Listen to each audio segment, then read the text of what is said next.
सर्वविस्वन्यस्तपादपद्मायते वामहस्तालोलवेदशास्त्रायते ज्ञानसूर्यायते दत्तरूपायते श्रीवेणुगोपालकृष्णाय वन्दनम् श्रीवेणुगोपालकृष्णाय वन्दनम् శ్రీవేణుగోపాలకృష్ణాయ వందనం.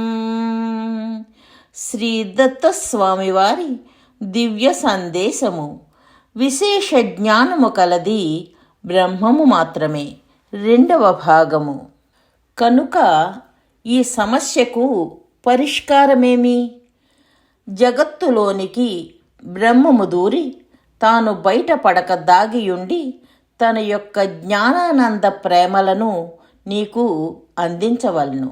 ఇదే మార్గము.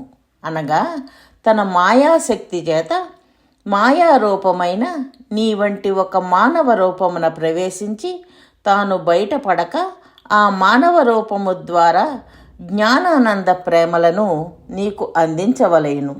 వాటిని కూడా పరిమితమైన మోతాదులోనే స్వల్పముగా నీకు అందించవలేను. మోతాదు మించినచో నీవు తట్టుకొనలేవు. నీకు అందుచున్న జ్ఞానానంద ప్రేమలు సాక్షాత్తుగా పరబ్రహ్మము నుండియే పొందుచున్నావు. అది ఆ మానవ శరీరమును ఆ పాదమస్తకము లోపల బయట వ్యాపించియే ఉన్నది.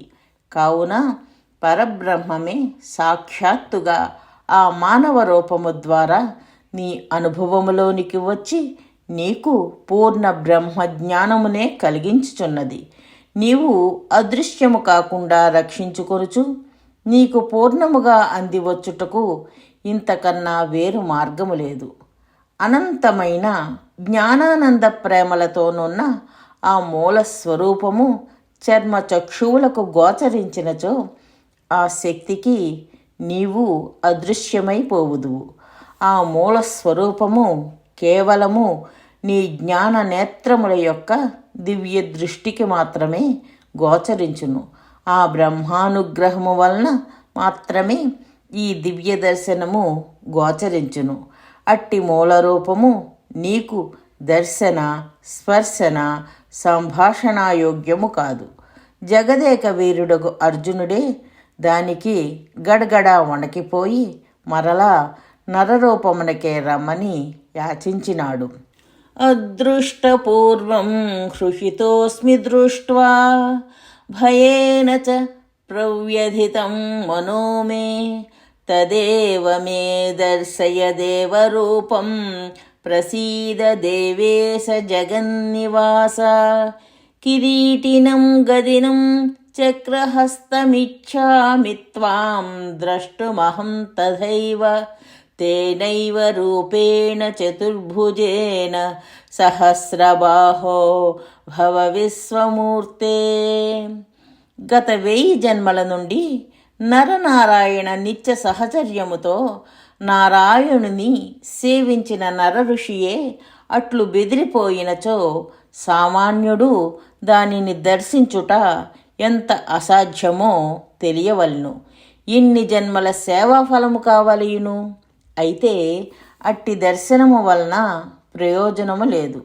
సాక్షాత్కారము కంటే అనుగ్రహమే ముఖ్యము అని చెప్పియుంటిని గదా. ధృతరాష్ట్రుడు కూడా దానిని దర్శించినాడు. కానీ ప్రయోజనమేమి?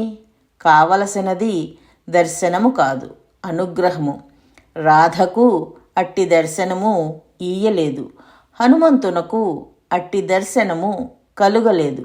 బ్రహ్మ పదవిని పొందిన హనుమంతుని కన్నను అత్యున్నత గోలోక ఆధిపత్యము పొందిన రాధ కన్నను సిద్ధులు లేరు కదా. రాజును దర్శించి ఆయన యొక్క స్వరూప లక్షణము జ్ఞానము వలన ఆనంద ప్రేమ కలిగిన వారే అనుగ్రహింపబడుదురు. అనుభవపూర్వకమగు జ్ఞానము నరావతారము నుండియే లభించును. జ్ఞానము లేక కేవలము ఆనంద ప్రేమలను కలిగియున్నవారు అవతార పురుషులు కారు. సూర్యకాంతియు వేడియు విడివిడిగా విడదీయజాలవు. బ్రహ్మజ్ఞానము ఉన్న చోటనే స్వచ్ఛమైన ఆనంద ప్రేమలు ఉండును.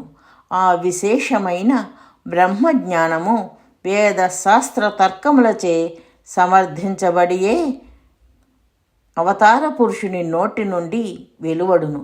భగవద్గీతను విన్నగాని సత్యమైన అనంతమైన జ్ఞానమును నీవు తెలియజాలవు.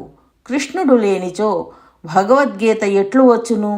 బ్రహ్మరూపమున పరమాత్మ వేదములను చెప్పినాడు. బ్రహ్మదేవుడే లేనిచో వేదము ఎట్లు వచ్చును? సూచన: ఆధ్యాత్మిక జ్ఞాన ప్రచారము చేయడము భగవంతుడికి అమితమైన ఆనందాన్ని కలిగిస్తుందని శ్రీకృష్ణ పరమాత్మ శ్రీమద్ భగవద్గీతలో చెప్పియున్నారు. అందుకే జ్ఞాన యజ్ఞేన తేనాహం అని గీతలో అన్నారు. మనకు ఆధ్యాత్మిక జ్ఞానము శాశ్వతమైన సంతోషాన్ని కలిగించటమే కాక ప్రపంచంలో శాశ్వతమైన శాంతిని కూడా నెలకొల్పుతుంది. కాబట్టి శ్రీదత్త భగవానుని అపూర్వమైన ఈ ఆధ్యాత్మిక జ్ఞాన ప్రచారములో భాగస్వాములై ఆ భగవంతుని పరిపూర్ణమైన అనుగ్రహాన్ని పొందగలరు. జై దత్తస్వామి.